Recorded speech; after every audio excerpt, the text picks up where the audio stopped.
ರುಚಿಯಾದ ನಾಟಿ ಮೊಟ್ಟೆ ಕೋಳಿ ಬಸ್ಸಾರು ಯಾವ ರೀತಿ ಮಾಡೋದು ಅಂತ ತೋರಿಸ್ತಾ ಇದ್ದೀನಿ. ಇದಂತೂ ಬಿಸಿ ಬಿಸಿ ಮುದ್ದೆ, ಅನ್ನ, ಚಪಾತಿಗೆ, ಹದ್ದಲು ಒತ್ತು ಶಾವ್ಗೆ ಆಗ್ಲಿ ಅಥವಾ ತಟ್ಟೆ ಇಡ್ಲಿಗಾಗಿ ಸೂಪರ್ ಆಗಿ ಸರಿ ಹೊಂದುವಂತಹ ಸಾಂಬಾರ್ ಇದು. ಖಂಡಿತ ಈ ವಿಧಾನದಲ್ಲಿ ಒಂದ್ಸಲ ಟ್ರೈ ಮಾಡಿ ನೋಡಿ. ಹಾಯ್ ಫ್ರೆಂಡ್ಸ್, ಎಲ್ಲರಿಗೂ ನಮಸ್ಕಾರ. ನಾಗು ಮಹಿ ಕುಕಿಂಗ್ ಚಾನಲ್ಗೆ ಸ್ವಾಗತ. ಇನ್ನು ಯಾರು ನಮ್ಮ ಚಾನಲ್ನ ಸಬ್ಸ್ಕ್ರೈಬ್ ಮಾಡ್ಕೊಂಡಿಲ್ಲ, ಪ್ಲೀಸ್ ಸಬ್ಸ್ಕ್ರೈಬ್ ಮಾಡ್ಕೊಳ್ಳಿ. ಹಾಗೇನೆ ಪಕ್ಕದಲ್ಲಿರುವ ಬೆಲ್ ಐಕನ್ನ ಕ್ಲಿಕ್ ಮಾಡಿ. ನಾನು ಮಾಡುವಂತಹ ಹೊಸ ವಿಡಿಯೋ ನಿಮಗೆ ಫಸ್ಟ್ ನೋಟಿಫಿಕೇಶನ್ ಅಲ್ಲಿ ಬರುತ್ತೆ, ಅವಾಗ ನೀವು ನೋಡ್ಕೋಬಹುದು. ಬನ್ನಿ ಹಾಗಾದ್ರೆ ನಾಟಿ ಸ್ಟೈಲ್ ಅಲ್ಲಿ ಸಾಂಬಾರ್ನ ಯಾವ ರೀತಿ ಮಾಡೋದು ಅಂತ ನೋಡ್ಕೊಂಡ್ ಬರೋಣ. ನಾನಿಲ್ಲಿ 1/4 kg ಆಗೋಷ್ಟು ನಾನು ಮೊಟ್ಟೆ ಕೋಳಿ ಚಿಕನ್ ಅನ್ನು ತಗೊಂಡಿದ್ದೀನಿ. ನಾನು ಇಲ್ಲಿ ಆದಷ್ಟು ಚಿಕ್ಕದಾಗಿ ಈ ತರ ಪೀಸ್ ಮಾಡಿ ಇಟ್ಕೊಂಡಿದ್ದೀನಿ. ನಾವು ಕಬಾಬಿಗೆಲ್ಲ ಕಟ್ ಮಾಡ್ಕೊಳ್ತೀವಲ್ಲ, ಆ ತರ ಮೀಡಿಯಂ ಸೈಜ್ ಅಲ್ಲಿ ಇದನ್ನ ನಾನು ಕಟ್ ಮಾಡಿ ಇಟ್ಕೊಂಡಿದ್ದೀನಿ. ಹಾಗೆ ಮೊಟ್ಟೆ ಮತ್ತೆ ಲಿವರ್ ಮತ್ತೆ ಸಪ್ರೇಟ್ ಮಾಡಿ ಇಟ್ಕೊಂಡಿದ್ದೀನಿ. ಇದು ಫಸ್ಟೇ ಹಾಕ್ಬಿಟ್ರೆ ಫುಲ್ಲು ಕಳ್ಸೋಗ್ಬಿಡುತ್ತೆ. ಇದನ್ನ ಸಾಂಬಾರ್ ಕುದಿಬೇಕಾದ್ರೆ ಹಾಕೋಬೇಕು, ಅವಾಗಲೇ ಇದು ಸಾಂಬಾರ್ ಟೇಸ್ಟ್ ಅಂತೂ ಸಖತ್ತಾಗಿ ಕೂಡ ಇರುತ್ತೆ. ನೋಡ್ತಾ ಇರ್ಬೋದು, ನಾನಿಲ್ಲಿ 1/4 kg ಅಷ್ಟು ತಗೊಂಡು ಸ್ವಲ್ಪ ಅರ್ಶಿನದ ಪುಡಿನ ಹಾಕೊಂಡು ಏನಿಲ್ಲ ಅಂದ್ರೂ 2 ರಿಂದ 3 ಬಾರಿ ಚೆನ್ನಾಗಿ ತೊಳೆದು ಆ ನೀರು ಸ್ವಲ್ಪನೂ ಇರಬಾರ್ದು, ಆ ತರ ಹಿಂಡಿ ಸಪ್ರೇಟ್ ಮಾಡಿ ಇಟ್ಕೊಂಡಿದ್ದೀನಿ. ಇವಾಗ ಬನ್ನಿ ಇದನ್ನ ಯಾವ ರೀತಿ ಮಾಡೋದು ಅಂತ ನೋಡ್ಕೊಳ್ಳೋಣ.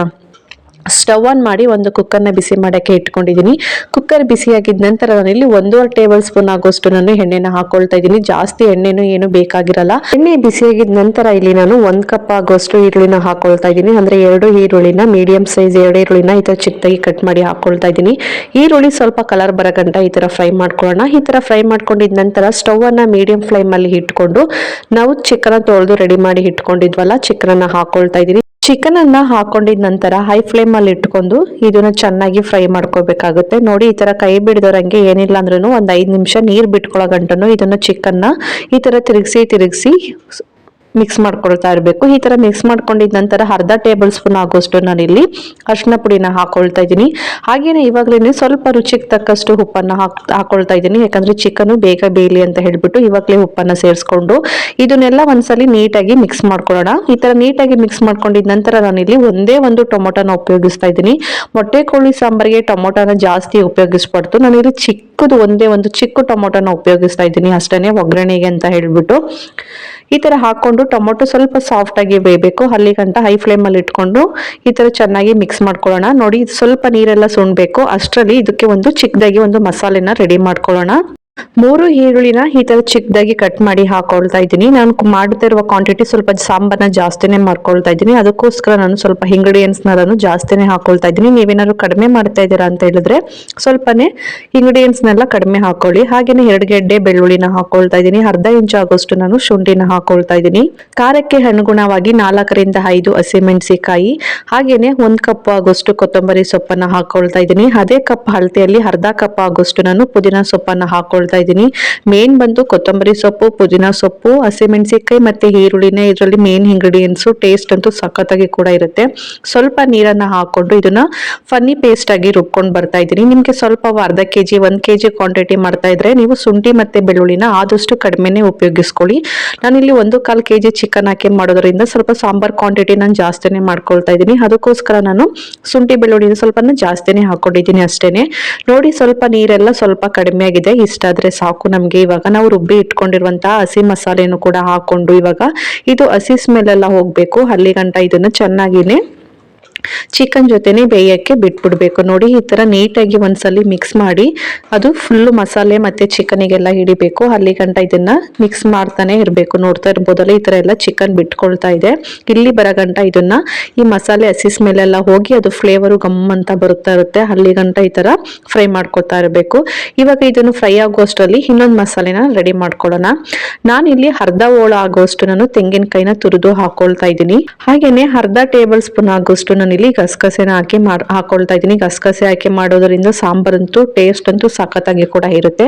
5 ರಿಂದ 6 ಲವಂಗ, ಅರ್ಧ ಇಂಚ್ ಆಗೋಷ್ಟು ನಾನು ಇಲ್ಲಿ ಚಕ್ಕೆನ ಹಾಕೊಳ್ತಾ ಇದ್ದೀನಿ. ಹಾಗೇನೆ ಅರ್ಧ ಟೇಬಲ್ ಸ್ಪೂನ್ ಆಗೋಷ್ಟು ಕಾಳು ಮೆಣಸನ್ನ ಹಾಕೊಳ್ತಾ ಇದ್ದೀನಿ. 1 ಟೇಬಲ್ ಸ್ಪೂನ್ ಆಗೋಷ್ಟು ಕಡಲೆನ ಹಾಕೊಳ್ತಾ ಇದ್ದೀನಿ. ಇದು ಖಾರದ ಪುಡಿ, ಮನೇಲೆ ಮಾಡಿರುವಂತಹ ಖಾರದ ಪುಡಿನ ದೊಡ್ಡ ಸ್ಪೂನ್ ಅಲ್ಲಿ ಏನಿಲ್ಲ ಅಂದ್ರೂ 3 ರಿಂದ 4 ಟೇಬಲ್ ಸ್ಪೂನ್ ಆಗೋಷ್ಟು ಹಾಕೊಳ್ತಾ ಇದ್ದೀನಿ. ಖಾರದ ಪುಡಿ ಇಲ್ಲ ಅಂತ ಹೇಳಿದ್ರೆ ಹಚ್ ಖಾರದ ಪುಡಿ ಮತ್ತೆ ಚಿಲ್ಲಿ ಪೌಡರ್ನ ಉಪಯೋಗಿಸ್ಕೊಂಡು ಕೂಡ ನೀವು ಮಾಡ್ಕೋಬಹುದು. ಸ್ವಲ್ಪ ನೀರನ್ನ ಹಾಕೊಂಡು ಇದನ್ನು ಫನ್ನಿ ಪೇಸ್ಟ್ ಆಗಿ ರುಬ್ಕೊಂಡು ಬರದ. ನೋಡಿ ಈ ತರ ನುಣ್ಣಗೆ ರುಬ್ಕೊಂಡ್ ಬರ್ಬೇಕು. ನಾವು ಅವಾಗ್ಲೇ ಸ್ಟವ್ ಆನ್ ಮಾಡಿ ಇಟ್ಟಿದ್ವಲ್ಲ, ಚಿಕನ್ ಕೂಡ ಇವಾಗ ಪರ್ಫೆಕ್ಟ್ ಆಗಿ ಆ ಮಸಾಲೆ ಎಲ್ಲ ಕ್ಲೀನ್ ಆಗಿ ಎಣ್ಣೆ ಎಲ್ಲ ಬಿಟ್ಕೊಂಡಿದೆ, ಮಸಾಲೆ ಎಲ್ಲ ಚಿಕನಿಗೆಲ್ಲ ಹಿಡಿದಿದೆ. ನೀವು ನೋಡ್ತಾ ಇರ್ಬೋದು ಎಷ್ಟು ಕಲರ್ಫುಲ್ ಆಗಿ ಗ್ರೀನ್ ಆಗಿ ಆ ಚಿಕನಿಗೆ ಆ ಮಸಾಲೆ ಎಲ್ಲ ಎಷ್ಟು ಪರ್ಫೆಕ್ಟ್ ಆಗಿ ಹಿಡಿದಿದೆ ಅಂತ. ಇಷ್ಟ ಆದ್ರೆ ಸಾಕು. ಇವಾಗ ಅವಾಗ್ಲೇ ಮಸಾಲೆ ರುಬ್ಬಿ ಇಟ್ಕೊಂಡಿದ್ವಲ್ಲ, ಆ ಮಸಾಲೆನೂ ಕೂಡ ಇವಾಗ ಹಾಕೊಳ್ತಾ ಇದೀನಿ. ಮಸಾಲೆ ಎಲ್ಲ ಹಾಕೊಂಡಿದ ನಂತರ ನೀಟಾಗಿ ಒಂದ್ಸಲಿ ಚಿಕನ್ ಮಸಾಲೆಗೆಲ್ಲ ಹಿಡಿಯೋ ತರ ಒಂದ್ 5 ನಿಮಿಷ ಹೈ ಫ್ಲೇಮ್ ಅಲ್ಲಿ ಇಟ್ಕೊಂಡು, ಇದನ್ನ ನೀರೇನು ಹಾಕ್ಬಾರ್ದು, ಹಾಗೇನೆ ಸ್ವಲ್ಪ ಎಣ್ಣೆಲೆ ಕೂಡ ಇದನ್ನು ಬೇಯಿಸ್ಕೋಬೇಕು. ನೋಡಿ ಈ ತರ ಚೆನ್ನಾಗಿ ಸ್ವಲ್ಪ ಕುದ್ದಿದ ನಂತರ ನೀರು ನಿಮ್ಗೆ ಕ್ವಾಂಟಿಟಿ ಎಷ್ಟು ಬೇಕು ನೋಡ್ಕೊಂಡು ಹಾಕೊಳ್ಳಿ. ನಾನಿಲ್ಲಿ 2 ಲೀಟರ್ ಆಗೋಷ್ಟು ನೀರನ್ನ ಹಾಕೊಳ್ತಾ ಇದ್ದೀನಿ. ಈ ಮೊಟ್ಟೆ ಕೋಳಿ ಸಾಂಬಾರ್ ಯಾವಾಗ್ಲೂ ತೆಳುವಾಗಿದ್ರೇನೆ ಟೇಸ್ಟ್ ಚೆನ್ನಾಗಿರುತ್ತೆ ಅಂತ ಹೇಳ್ಬಿಟ್ಟು ನೀರ್ ಕ್ವಾಂಟಿಟಿನ ಸ್ವಲ್ಪ ಜಾಸ್ತಿನೇ ಹಾಕೊಂಡು ಈ ತರ ನೀಟಾಗಿ ಮಿಕ್ಸ್ ಮಾಡ್ಕೊಂಡು, ಲಾಸ್ಟ್ ಅಲ್ಲಿ ಇವಾಗ ಚರ್ಬಿ ಇತ್ತಲ್ಲ, ಮೊಟ್ಟೆ ಕೋಳಿ ಚರ್ಬಿ ಮತ್ತೆ ಲಿವರು ಮತ್ತೆ ಬೇಬಿ ಮೊಟ್ಟೆನೂ ಕೂಡ ಇವಾಗ ಲಾಸ್ಟ್ ಅಲ್ಲಿ ಹಾಕೊಳ್ತಾ ಇದೀನಿ. ಫಸ್ಟೇ ಹಾಕ್ಬಿಟ್ಟು ಫುಲ್ಲು ಅದು ಬೇಯ್ಬೇಕಾದ್ರೆ ಎಲ್ಲ ಕಲ್ಸೋಗ್ಬಿಟ್ಟು ನೀಟಾಗಿ ತಿನ್ನಕ್ಕೂ ಕೂಡ ಸಿಗಲ್ಲ, ಆ ತರ ಆಗ್ಬಿಡುತ್ತೆ. ಈ ತರ ಲಾಸ್ಟ್ ಅಲ್ಲಿ ಹಾಕಿ ಮಾಡಿದ್ರೇನೆ ಅದ್ರ ಟೇಸ್ಟ್ ಸೂಪರ್ ಆಗಿ ಕೂಡ ಇರುತ್ತೆ. ಸೇಮು ಮೇಕೆ ಮಟನ್ ಸಾಂಬಾರ್ ಯಾವ ರೀತಿ ಟೇಸ್ಟ್ ಇರುತ್ತೋ ಅದಕ್ಕಿಂತ ಅದ್ಭುತವಾಗಿ ಈ ನಾಟಿ ಕೋಳಿ ಮೊಟ್ಟೆ ಸಾಂಬಾರ್ ಟೇಸ್ಟ್ ಇರುತ್ತೆ. ಇವಾಗ ಲಿಪ್ಪನ್ನ ಕ್ಲೋಸ್ ಮಾಡಿ ಏನಿಲ್ಲ ಅಂದ್ರೂ 4 ರಿಂದ 5 ವಿಸಿಲ್ ಇದನ್ನ ಕೂಗಿಸ್ಕೊಳ್ತಾ ಇದ್ದೀನಿ. ಬೇಯೋದು ಕೂಡ ನಿಧಾನ. ಎಳೆ ನಾಟಿ ಕೋಳಿ ಆದ್ರೆ ಬೇಗನೆ ಬೇಯ್ದ್ಬಿಟ್ಟಿರುತ್ತೆ. ಆದ್ರೆ ಬಲ್ತಿರೋದಾದ್ರೆ ಏನಿಲ್ಲ ಅಂದ್ರೂ ಒಂದು 5 ರಿಂದ 6 ವಿಸಿಲ್ ಕೂಗಿಸ್ಕೋಬೇಕಾಗತ್ತೆ. ನಾನಿಲ್ಲಿ 5 ವಿಸಿಲ್ ಕೂಗಿಸ್ಕೊಂಡಿದ್ದೀನಿ. ಇವಾಗ ವಿಸಿಲ್ ಕೂಡ ಹೋಗಿದೆ. ಓಪನ್ ಮಾಡಿ ತೋರಿಸ್ತಾ ಇದ್ದೀನಿ. ನಾನು ಹಾಕಿರೋ ಬೇಬಿ ಮೊಟ್ಟೆ ಎಲ್ಲೂ ಹೊಡೆದಿಲ್ಲ, ಎಷ್ಟು ಕ್ಲೀನ್ ಆಗಿ ಬಂದಿದೆ ಅಲ್ವಾ. ಸಾಂಬಾರು ಕೂಡ ತುಂಬಾನೇ ಪರ್ಫೆಕ್ಟ್ ಆಗಿದೆ, ಹಾಗೇನೆ ಚಿಕನ್ ಕೂಡ ಚೆನ್ನಾಗಿ ಕೂಡ ಬೆಂದಿರುತ್ತೆ. ನಾನಿಲ್ಲಿ ತೆಳುವಾಗಿರ್ಬೇಕಂತ ಹೇಳ್ಬಿಟ್ಟು ಸಾಂಬಾರ್ನ ತೆಳುವಾಗಿ ಮಾಡ್ಕೊಂಡಿದ್ದೀನಿ. ಈ ನಾಟಿ ಕೋಳಿ ಸಾಂಬಾರ್ ಯಾವಾಗ್ಲೂ ತೆಳುವಾಗಿ ಇದ್ರೇನೆ ಟೇಸ್ಟ್ ಸೂಪರ್ ಆಗಿ ಕೂಡ ಇರುತ್ತೆ. ಇವಾಗ ಈ ಸಾಂಬಾರು ಮತ್ತೆ ಚಿಕನ್ ನ ಸಪರೇಟ್ ಮಾಡಿ ಇಟ್ಕೊಂಡಿದ್ದೀನಿ. ಸಾಂಬಾರ್ ಮಾಡ್ಬೇಕಾದ್ರೆ ಯಾವಾಗ್ಲೂ ಒಂದೇ ಸಲ ನೀರ್ ಕ್ವಾಂಟಿಟಿನ ನೋಡ್ಕೊಂಡು ಸಾಂಬಾರ್ನ ಹಾಕೊಳ್ಳಿ. ಆಮೇಲೆ ನೀರ್ ಹಾಕೊಂಡ್ರು ಕೂಡ ಟೇಸ್ಟ್ ಇರಲ್ಲ ಈ ನಾಟಿ ಕೋಳಿ ಮೊಟ್ಟೆ ಕೋಳಿ ಸಾಂಬಾರ್ಗೆ. ಇವಾಗ ಸ್ಟವ್ ಆನ್ ಮಾಡಿ ಒಂದು ಕಡಾಯಿನ ಬಿಸಿ ಮಾಡಕ್ಕೆ ಇಟ್ಕೊಂಡಿದ್ದೀನಿ. ಕಡಾಯಿ ಬಿಸಿಯಾಗಿದ ನಂತರ 1 ಟೇಬಲ್ ಸ್ಪೂನ್ ಆಗೋಷ್ಟು ಎಣ್ಣೆ ಹಾಕೊಂಡಿದ್ದೀನಿ. ಎಣ್ಣೆ ಬಿಸಿಯಾಗಿದ ನಂತರ ಒಂದೇ ಒಂದು ಮೀಡಿಯಂ ಸೈಜ್ ಬೆಳ್ಳುಳ್ಳಿನ ಕಲ್ಲಲ್ಲಿ ಸ್ವಲ್ಪ ಕ್ರಶ್ ಮಾಡಿ ಹಾಕೊಂಡಿದ್ದೀನಿ. ಹಾಗೆ 2 ಈರುಳ್ಳಿನ ಚಿಕ್ಕದಾಗಿ ಕಟ್ ಮಾಡಿ ಹಾಕೊಂಡಿದ್ದೀನಿ. ಈರುಳ್ಳಿ ಸ್ವಲ್ಪ ಕಲರ್ ಚೇಂಜ್ ಆಗಂಟ ಫ್ರೈ ಮಾಡ್ಕೊಂಡು, ಈ ತರ ಫ್ರೈ ಆಗಿದ ನಂತರ ಖಾರಕ್ಕೆ 2 ಹಸಿಮೆಣಸಿಕಾಯಿನ ಹಾಕೊಳ್ತಾ ಇದ್ದೀನಿ. ಹಾಗೇನೆ ಸ್ವಲ್ಪ ಕರ್ಬೇವಿನ ಸೊಪ್ಪೆಲ್ಲ ಹಾಕೊಂಡು ಈ ತರ ಫ್ರೈ ಮಾಡ್ಕೋಬೇಕು. ನಾವು ಅವಾಗಲೇ ಗ್ರೀನ್ ಪೇಸ್ಟ್ ಮಾಡಿ ರೆಡಿ ಮಾಡಿ ಇಟ್ಕೊಂಡಿದ್ವಲ್ಲ, ಕೊತ್ತಂಬರಿ ಸೊಪ್ಪು, ಪುದೀನ ಮತ್ತೆ ಹಸಿಮೆಣಸಿಕಾಯಿ, ಈರುಳ್ಳಿ ಮತ್ತೆ ಶುಂಠಿ ಬೆಳ್ಳುಳ್ಳಿ ಎಲ್ಲ ಪೇಸ್ಟ್ ಮಾಡಿ ಇಟ್ಕೊಂಡಿದ್ವಲ್ಲ ಒಗ್ಗರಣೆಗಂತ, ಅದನ್ನು ಸ್ವಲ್ಪ ಒಂದೇ 2 ರಿಂದ 3 ಟೇಬಲ್ ಸ್ಪೂನ್ ಆಗೋಷ್ಟು ಸಪ್ರೇಟ್ ಮಾಡಿ ಇಟ್ಕೊಂಡಿದ್ದೆ. ಅದನ್ನು ಎಣ್ಣೆಲಿ ಫ್ರೈ ಮಾಡ್ಕೊಂಡಿದ ನಂತರ ಇವಾಗ ತೆಂಗಿನಕಾಯಿ ಮಸಾಲೆ ರುಬ್ಬಿ ಇಟ್ಕೊಂಡಿದ್ವಲ್ಲ, ಅದನ್ನು 1 ಸೌಟ್ ಆಗೋಷ್ಟು ಸಪ್ರೇಟ್ ಮಾಡಿ ಇಟ್ಕೊಂಡಿದ್ದೆ. ಅದನ್ನೆಲ್ಲ ಹಾಕೊಂಡು ಎಣ್ಣೆಲಿ ಒಂದು 5 ನಿಮಿಷ ಇದು ಹಸಿ ಸ್ಮೆಲ್ ಹೋಗೋ ಗಂಟ ಈ ತರ ಫ್ರೈ ಮಾಡ್ಕೋಬೇಕು. ಈ ತರ ಫ್ರೈ ಮಾಡ್ಕೊಂಡಿದ ನಂತರ 2 ಸೌಟ್ ಆಗೋಷ್ಟು ನಾನಿಲ್ಲಿ ನೀರನ್ನ ಹಾಕೊಳ್ತಾ ಇದ್ದೀನಿ. ಮಸಾಲೆ ಪರ್ಫೆಕ್ಟ್ ಆಗಿದ್ರೇನೆ ಚಿಕನ್ ಕೂಡ ಈ ಮಸಾಲೆ ಎಲ್ಲ ಚೆನ್ನಾಗಿ ಪರ್ಫೆಕ್ಟ್ ಆಗಿ ಕೂಡ ಬೆಂದಿರುತ್ತೆ. ಈ ತರ ಹೈ ಫ್ಲೇಮ್ ಅಲ್ಲಿ ಇಟ್ಕೊಂಡು ಒಂದು 5 ನಿಮಿಷ ಕುದಿಸ್ಕೊಂಡಿದ ನಂತರ ಇಲ್ಲಿ ನಾನು ರೋಹಿತ್ ಚಿಕನ್ ಮಸಾಲಾ ಪೌಡರ್ನ ಏನಿಲ್ಲ ಅಂದ್ರೂ ಒಂದು 2 ರಿಂದ 3 ಟೇಬಲ್ ಸ್ಪೂನ್ ಅಷ್ಟು ಹಾಕೊಂಡು ಇದನ್ನ ಚೆನ್ನಾಗಿ ಹಸಿ ಸ್ಮೆಲ್ ಎಲ್ಲ ಹೋಗೋ ಗಂಟ ಈ ತರ ಫ್ರೈ ಮಾಡ್ಕೋಬೇಕು. ಈ ತರ ಫ್ರೈ ಮಾಡ್ಕೊಂಡಿದ ನಂತರ ನೋಡಿ, ನಾನು ಚಿಕನ್ ಸಪ್ರೇಟ್ ಮಾಡಿ ಇಟ್ಕೊಂಡಿದ್ದಲ್ಲ, ಈ ಗೊಜ್ಜಿಗೆ ಈ ಚಿಕನ್ ಅನ್ನೆಲ್ಲ ಹಾಕೊಂಡು ಆ ಮಸಾಲೆ ಎಲ್ಲ ಚಿಕನಿಗೆಲ್ಲ ಚೆನ್ನಾಗಿ ಹಿಡಿಬೇಕು. ಅಲ್ಲಿ ಗಂಟ ಒಂದು 5 ನಿಮಿಷ ಫ್ರೈ ಮಾಡ್ಕೋಬೇಕಾಗತ್ತೆ. ಈ ತರ ಫ್ರೈ ಮಾಡ್ಕೊಂಡಿದ ನಂತರ ಲಾಸ್ಟ್ ಅಲ್ಲಿ ಸ್ವಲ್ಪ ಕೊತ್ತಂಬರಿ ಸೊಪ್ಪನ್ನ ಹಾಕೊಂಡು ಲೋ ಮೀಡಿಯಂ ಅಲ್ಲಿ ಇಟ್ಕೊಂಡು ಒಂದ್ 2 ರಿಂದ 3 ನಿಮಿಷ ಈ ತರ ಫ್ರೈ ಮಾಡ್ಕೊಂಡ್ರೆ ರೆಡಿ ಆಯ್ತು ಮೊಟ್ಟೆ ಕೋಳಿ ಚಿಕನ್ ಫ್ರೈ. ಅದ್ಭುತವಾಗಿ ಕೂಡ ರೆಡಿ ಆಗಿದೆ. ನೋಡ್ತಾ ಇರ್ಬೋದು, ಎಷ್ಟು ನೋಡ್ತಾ ಇದ್ರೇನೆ ಬಾಯಲ್ಲಿ ನೀರ್ ಬರ್ತಾ ಇದೆ, ಅಷ್ಟು ಟೇಸ್ಟಿಗೆ ಕೂಡ ಇರುತ್ತೆ.